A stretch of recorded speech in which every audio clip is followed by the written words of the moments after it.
Hey, Joe, how are you doing? Hey, man, what's going on? I'm good. Well, you made it all the way to 8th place on Survivor, which isn't too bad, but you really wanted to win this thing, didn't you?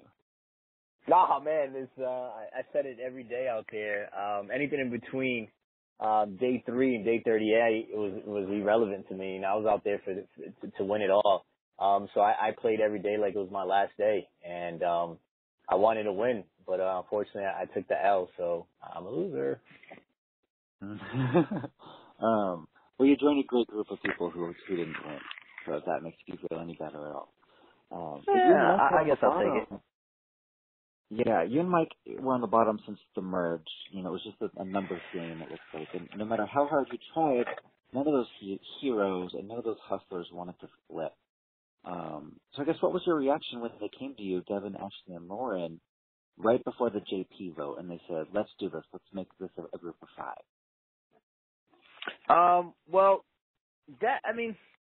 my thing was, I was well aware that it was going to be like a healer purge, and there was no way to really survive that unless you were aggressive, and I played aggressive since the very beginning. So what I did was I was really vocal around camp as far as what should happen. And, that's when I decided to kind of cause a little mayhem and really push buttons and make people play. I was pretty open with everybody, and I told them, I said, listen, guys, you're playing a good social game. People like you, but you got to make a move. This is a game that it's not just the social aspect of it. It's strategy as well. And if you just think that, you're going to go to the final 3 and say, hey, my social game was great. Like, some people may not respect that. And I'm the type of player that I'm aggressive. So I may like and vote for someone that was also aggressive, right? So I'm like, I may not respect that. You got to play the game a little bit more. And I would talk to, Lauren about being at the bottom. So I think finally it caught on.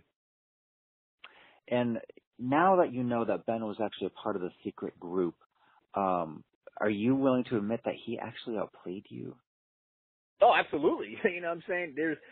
I am not Alan Ball by no means. I am not bitter. I'm not a sore loser. Hats off to Ben. Like, I am not Alan Ball.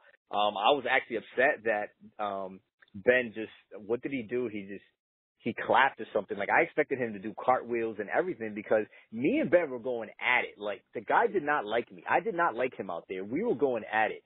So the fact that, he outplayed me, he outlasted me, he outwitted me, good kudos to him. So it was never personal. I think it was a little bit more personal on his end. He really didn't like me, but kudos to him. He deserves an Oscar award. This guy was acting. I had no idea he was playing both sides, and I had no idea that they would allow him to do that. That was just a dumb move on their end.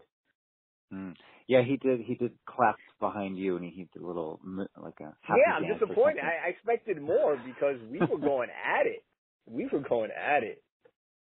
Chrissy also threw some shade at you as you were walking out. She goes, that was an incredibly tight alliance.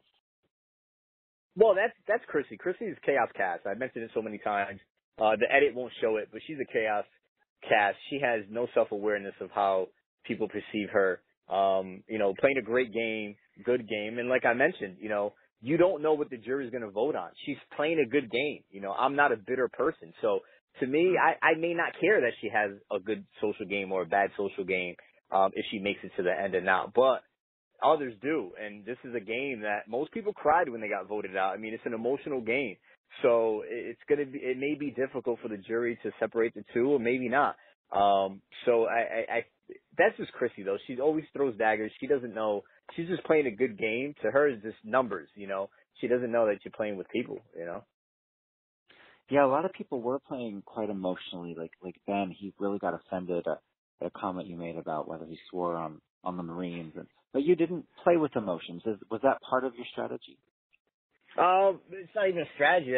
That's kind of who I am, Unless you are like a close family member of mine or a friend, I'm not going to be offended. There's nothing you could say or do to me that I'm going to be offended. And I think that's a strength in a game of Survivor that, I respect gameplay. I don't necessarily care if you're nice to me because I know you're probably bullshitting me. You're just being nice to me to be nice. So there was a lot of, then that's why, I didn't get along with Chrissy, I think, at times. She was just extremely fake, and I'm able to kind of detect, bull crap pretty early on. And the conversations I had with people were genuine. And those conversations people were having out there that just weren't genuine, they were just talking just to talk. So, that's that. And you're the master of finding hidden immunity idols. So after Mike used his idol, what kind of searches did you do? Did you just go crazy looking at the rocks and trees and everything? Well, I'm not the master because I couldn't even decipher the first clue. So that far from the master, you know what I mean? But I put in the effort, so I out-hustled everybody. Definitely, I think a few people were like, oh, Joe got lucky looking for an idol. I think I'll go back to Alan Ball was like, oh, he found an idol. Well, you were on that island for 12 days and you couldn't find it, I was the only individual in the game that was able to find 2 clues pre-merge. And then at the merge, the idol that Ben found, I actually would take a crap there every single day. I would go there and look because I felt like there was something there. And that's where I would take a dump. And I would look around that area all the time because the first 2 clues I had found, they were located on a tree, but located on the backside of the island next to the rocks and mountains. And on that particular location, that's the only part of the island that had rocks and it was mountains. So I would go there pretty often, and I never found it. In addition to that, I would look for coconuts, and that's where the name Coconuts came about. Mike and I would go around, grab a stick, and knock coconuts from the tree.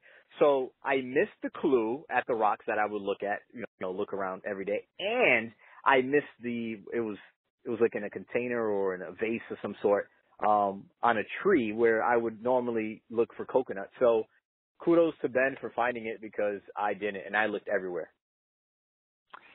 A lot of Survivor fans are comparing you to a former player, someone who actually won, Tony Vlachos. What do you think about those comparisons? Please don't ever compare me because he is a winner and I am a loser. I mean, Tony is the man. What he did in season 28, there's no comparison. People said I was a Walmart Tony. I prefer the Bodega Tony version. That's what I am. What Tony did, he's a master of what he did. I didn't try to, duplicate his game or anything like that. We're both aggressive. We're both self-aware. We're both in law enforcement. We're both bald-headed. We both have tattoos. But that's about it. Tony played a great game. Tony swore on a lot of things, and that's probably why he won. I refuse to swear on anything. I was far from my kids. I even had an issue with really, really lying heavily because I knew my son was going to be watching this, and it was tough out there. But Tony's amazing, and I'm far from that. So no comparison. So I'm glad that's going to end. Now you're just Joe, right? No more Tony. Yeah, you could call me Coco Loco or Coco Joe, but I wish I was Tony. I wish I won. He's an amazing player, and I'm nowhere near that. Since the merge, the women have really dominated these immunity challenges with Desi, Lauren, Ashley, Chrissy. They all won individual immunity. Is this a season where the women are just stronger than the men?